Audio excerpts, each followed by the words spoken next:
This video gives you guidance on techniques you could use when completing your answers to help maximise your marks.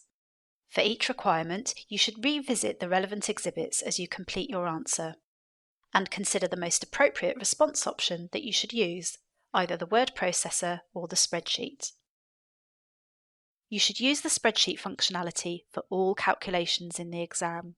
It's important that your calculations are laid out in a logical way and are clearly labelled so they're as easy to mark as possible. This will also give you the best chance of securing follow-up marks where you make an error in your workings. So do add appropriate headings and text rather than just figures, but keep everything concise and ensure your full narrative responses are entered into the word processor.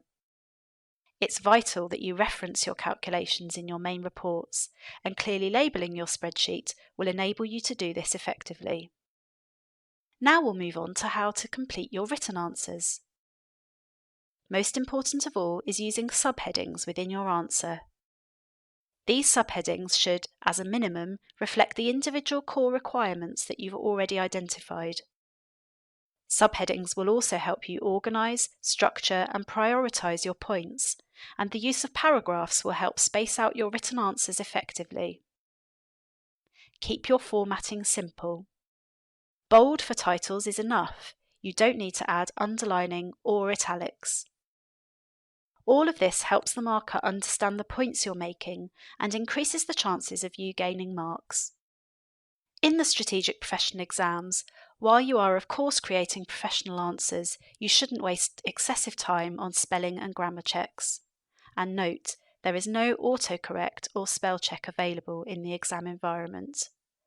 However, do spend time going back to the requirement frequently to make sure you're actually answering the question that has been set. Aside from the use of the spreadsheet and word processor, try to manage your workspace effectively. Don't have too many windows open at once. They'll clutter your screen and could make it harder to focus. Remember that if you've carried out your planning effectively, you'll have the main points from the exhibits already in the word processor, so there's no need to keep exhibit windows open all the time. But obviously this shouldn't stop you from referring to them if you need to. At the end of the exam, use your buffer time to read through your answers, ensuring they're clear and well organised and making any necessary changes. And finally, remember, practicing answering questions to time in the exam environment and then debriefing your answers thoroughly is absolutely critical to exam success. Good luck!